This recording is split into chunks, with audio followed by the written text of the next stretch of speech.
Well, I've finally gone through all of Pink Floyd's history. I've reviewed every single studio album they put out. It's only taken me...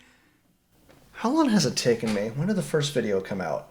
2022? I've been working on this series for 2 years? Look at how young and handsome I used to be. Well, the only thing that's left to do is to rank these albums, which is no tall order. Honestly, I had a really hard time figuring this out.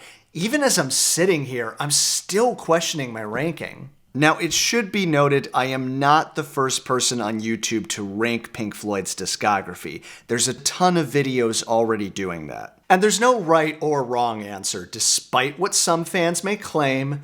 I'm not going off of best-selling or what Rolling Stone claims is the best. You know, Pink Floyd's best album is totally subjective. I asked my followers to rank their albums and got a lot of very different answers, showing how each album touches listeners in very different ways. So the only thing I can add is my own opinion. The only criteria I'm judging these on is from not interested in listening to this album again to I literally want to put this album on my turntable right this second. But like when I ranked George Harrison's albums, I'm going to show you how I came up with this list rather than just do a countdown. Admittedly, some of these albums ended up being a tie, so I'll bring up other factors into my decision-making as they come up. And of course, you can always rewatch my reviews if you want to hear more. And we are sticking with their officially released studio albums. No compilations, no box sets, no live albums, with the exception of one, which I'll get to later. Anyway, let's get right into it. As a reminder, I give out 3 ratings. A goldfish means I recommend you buy this album on vinyl. Spotted fish means I recommend streaming it first to see if you like it. And bad fish means I recommend skipping the album, even if there's a couple songs worth checking out. And honestly, I had ridiculously high standards for all these albums because some of them are among my favorite albums of all time. But let's look at the bad fish records. Thankfully, I only gave a bad fish to 2 of them. But honestly, when I was thinking about ranking this, I didn't have to think long about what was going to be at the bottom of my list. 1969's Ummagumma, or Ummagumma, however the hell you pronounce it, was the most unlistenable to me. It does have some live renditions that are interesting, particularly hearing David Gilmour's interpretation of Astronomy Domine, and this rendition of Careful What That Axe, Eugene, that won critical praise, but considering there are better versions on Live at Pompeii, there's really no reason to listen to them outside of major fan interest. Some fans have voiced their praise for these live renditions. But that doesn't make up for the studio disc, which I had a really hard time getting through. And the band themselves have totally disowned it as a low point in their career. I get that some fans like the experimental nature of the album, but it's really just 4 separate solo projects divided up among one record, and they range from mediocre to just noise for the sake of noise. No concept, no nothing. The other album I gave a bad fish to was 1983's The Final Cut.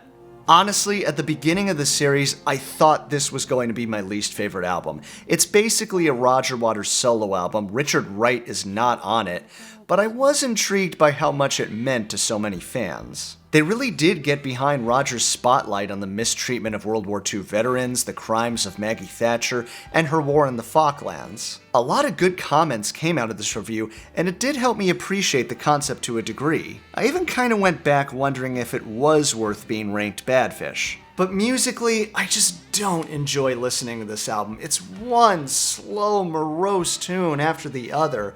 And maybe with the exception of The Final Cut, The Gunner's Dream, and depending on what version you have, When the Tigers Broke Free, there's really nothing on The Final Cut that stands out to me. Roger doesn't sing it particularly well. The lack of Rick's keyboards is really felt here. And even the concept itself just kind of seems all over the place. There's outtakes from The Wall, there's the Falklands War, there's a finale about a nuclear holocaust. But with all of that said, I would rather listen to The Final Cut than Ummagumma, so rest assured, Final Cut fans, it is not the worst Pink Floyd album. Now, there was one more album that almost got a bad fish rating from me. Despite 1968's Sauce Full of Secrets being the name of Nick Mason's touring band, I've always been very disappointed in the album itself. I mean, it does have some classic Pink Floyd songs on it, like Set the Controls for the Heart of the Sun, But again, there's better live renditions to be found, so I don't listen to this version anyway. It's just so badly recorded and mixed. At least the final cut sounds good sonically. But of course, you do need to understand that they were going through a difficult time when they made this, losing Syd Barrett, trying to establish the new lineup with David Gilmour. Like I said in the initial review, it's in some kind of unfocused purgatory. But like I said, it does have some songs I like despite the mix, so it will stand over the two Badfish albums. There's two other Spotted Fish records that I had to think about again, More and The Endless River. 1969's More is a soundtrack album. And it sounds like a soundtrack album. Not much thought seemed to have gone into creating a concept or flow for the album, but it does admittedly have a couple good songs on it, and definitely feels like a step forward after Saucerful. Roger's maturing as a writer with songs like Cymbeline, David's getting more confidence as a singer, especially on the Nile song, but there's still too many songs that are just there to score a hippie film. The Endless River took me a while to get into, and I did come around to it. I do like listening to it as an ambient album for relaxation, meditation, or just to have on in the background, except for Louder Than Words. And it is a nice swan song for Wright, who had passed 6 years earlier. And there really only is one album like it, but it just doesn't make for the most engaging of listening experiences. So to be honest, More and The Endless River are tied for me, but the truth is, I'd rather listen to the 4 members jamming together than just 3 of them. So More will go over The Endless River, though I could take or leave either album. Okay, so now we're getting into the better Spotted Fish albums. Actually, I'm gonna go backwards here, starting with 1987's Momentary Lapse of Reason, which is basically a David Gilmour solo album. It's the first album without Roger, Nick and Rick have very limited roles on the album, and it's very 80s, which I am not a fan of. But I have to admit, I like a lot of these songs. On the Turning Away and Sorrow are among true classics and feature some of David Gilmour's best guitar solos. I even like some of the poppier numbers like One Slip. The only problem is I prefer listening to the live versions from Delicate Sound of Thunder with Nick, Rick, and Guy Pratt playing on everything. I think if I can include those versions, they might be ranked higher, but I really don't put the studio disc on very often. Adam Heartmother, released in 1970, started the decade out pretty well for the band. It was the first time they did a full piece on a record side with an orchestra, and the writing was certainly a step up from Umina Gumina. However, it is inconsistent. Even the Adam Heartmother suite in and of itself is a bit disjointed. However, Summer 68 and Fat Old Son are solid tunes, so I'm gonna put Adam Heartmother over Momentary Lapse of Reason. And we've also got 1967's Piper at the Gates of Dawn, starring Syd Barrett. And man, a lot of you were not happy to see me give this album a Spotted Fish, but I stand by that rating because I'm just not the biggest Syd Barrett fan. And if you are, of course this is going to be top tier for you. Even for me, it really does have some bangers on it. Astronomy Domine, Lucifer Sam, and Matilda Mother are all absolute classics. And some of the jamming in Interstellar Overdrive is pretty interesting too. But I just can't get into all these whimsical songs like The Gnome or Scarecrow. Once again, Piper and Adam Heartmother are kinda tied for me. I almost want to give it to Adam Heartmother because I just love the vibe that David, Roger, Rick, and Nick create together. But you have to understand, Piper at the Gates of Dawn was the first Pink Floyd album, the one that started it all. I mean, Adam Heartmother may have been an important stepping stone towards metal, but this is the foundation that Pink Floyd was built on, with Syd Barrett at the helm. I'm gonna put Piper over Adam Heartmother. Both good albums I recommend, even if they're inconsistent. But of course, there was one more album I gave a Spotted Fish rating to. And I know so many of you would call 1979's The Wall Pink Floyd's best album, maybe even one of the best albums ever made. And hey, I understand. The concept Roger came up with is brilliant, and it includes so many brilliant songs. Another Brick in the Wall, Goodbye Blue Sky, Hey You, especially Comfortably Numb, Run Like Hell, and it would only get better when they would perform it live. Again, if they were to officially release the Wall tour as a film, I'd probably give it a Goldfish. But behind the wall, there is some darkness, And I'm not talking about the sublime kind of darkness. The Wall is a double album, and there's a long stretch of it where I just tune out, and some of the subject matter is just not comfortable to listen to, especially in today's climate. I would appreciate that feeling a little more if I felt the music and lyrics came together a little better. Again, it works well in a live setting because of how the audience reacts to the Dictator section. It's actually very relevant, but we're talking about the album, not the unreleased concert film. Also, this is the album that broke up Pink Floyd as we had come to know them, and the more I read about its history, the more I started to hear the cracks in the ice. Now don't get me wrong, The Wall is still a brilliant album, and I can totally understand you putting it really high on your list. Maybe even number one I can understand. But at the end of the day, this is still my opinion, and to be honest, I find myself spinning this record less than Piper or Adam Heartmother. But with that being said, The Wall does have higher highs and a far stronger concept than those other albums, so it'll go over Piper. But with those placings, we've now reached the Goldfish albums. 7 of them, in fact. And let me just state for the record, these are absolute classics, and I had the hardest time trying to rank them. But there is one that I think needs to be lower than the rest.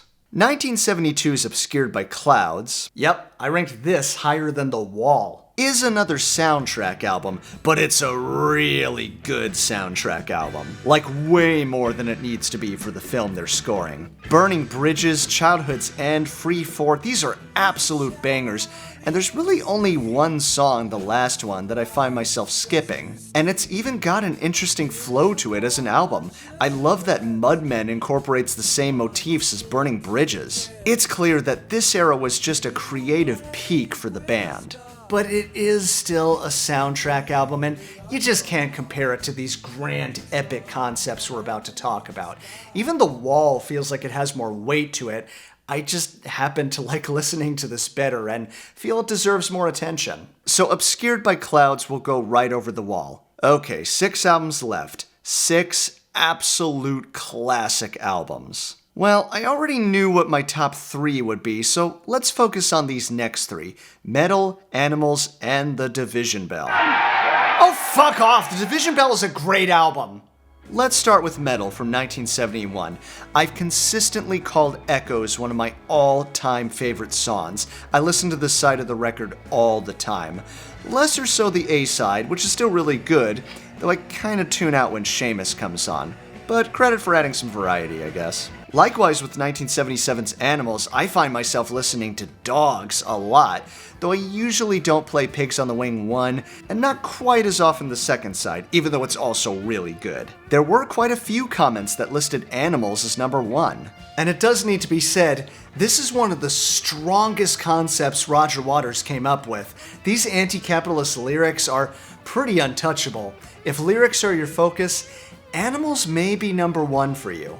The Division Bell from 1994, and again, I know so many of you don't like this album because Roger's not involved, and yes, the lyrics aren't as sharp as their 70s output, but I can't help it, I love this album. It was definitely a return to form, with Rick writing and singing again, and Nick playing drums on everything. Marooned is as classic to me as any of their 70s instrumental material. High Hopes, I still kinda consider it Pink Floyd's swan song. My father called it his second favorite Pink Floyd album after Dark Side, and after he passed, this album got me through some really dark times. Again, I find myself constantly listening to one side, the third side with Take It Back, Coming Back to Life. That piece honestly damn near saved my own life. And Keep Talking. It's almost like one big piece, and I stand by that the lyrics by Polly Sampson are very thought-provoking. And the rest of the album is solid too. With the possible exception of Lost for Words, there really is no weak link here. And out of these 3 records I'm talking about, I probably enjoy its flow as an album the most. So these albums I had the hardest time ranking. They're all brilliant, but for different reasons. Honestly, I just couldn't figure out which album I subjectively like better, so I had to start thinking about other factors for my decision making. We're talking about the best Pink Floyd albums. And as much as I love The Division Bell, it is still missing Roger Waters. And I just think the top 5 Pink Floyd albums should include their classic 70s lineup. So The Division Bell is going to go at number 6, but seriously, do check this album out. It's still brilliant. That leaves us with Animals and Metal. Well, as much as I love Dogs, and I really do love that piece, I still wouldn't take it over Echoes. And the importance on Echoes and Pink Floyd's development really can't be understated. There wouldn't be an Animals if it wasn't for Echoes. And if that's not enough, Metal also has One of These Days and Fearless. Yes, the lyrics and concept on Animals are objectively stronger, but musically, Echoes is just so quintessentially Pink Floyd. Every band member contributing. So Metal is going to go over Animals, which will go over The Division Bell. Though again, you could put these 3 in any order and I'd be fine with it. And now we come to the top 3, all of which are Desert Island albums for me. And honestly, these weren't as hard to figure out. Number 3 is Wish You Were Here from 1975. Many people listed this as their number 1 Floyd album, and for good reason. Like I said in my review, it's like the perfect archetype for a follow-up to a best-selling album.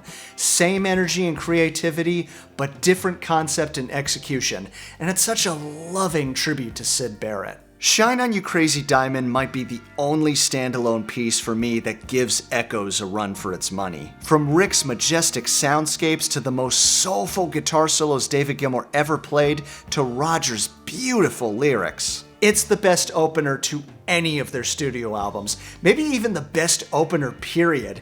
And the way it bookends the album, it's so good. And if that weren't enough, you also have Welcome in the Machine, Have a Cigar, and the title track. There is no weak link on this album. The only reason Wish You Were Here is number 3 on my list is because the next 2 picks are literally some of my favorite things in all of music history. But if Wish You Were Here is number 1 on your list, I'm not going to argue with you. Okay, now we come to my number 2 pick, and this is going to be a little controversial.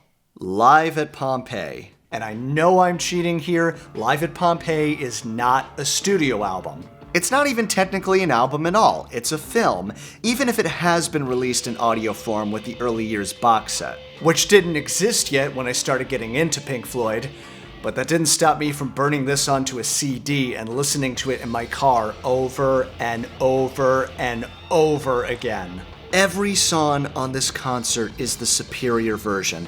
I actually prefer this version of Echoes, even in split parts, to the version on Metal. That funk jam they do in part 1, oh my god, it's the greatest thing ever. Likewise, this version of One of These Days I prefer to the Metal version. Live at Pompeii has the best rendition of Careful What That Axe, Eugene, the best rendition of Saucerful of Secrets, which is miles ahead of the studio rendition. Set the controls for The Heart of the Sun, that breakdown with Rick's Farfisa and Dave's ghost-like slide makes it an absolute ethereal performance. Even this version of Seamus, called Mademoiselle Knobs, is much more fun. It's like Pink Floyd's greatest hits from those post-Syd, pre-Dark Side years.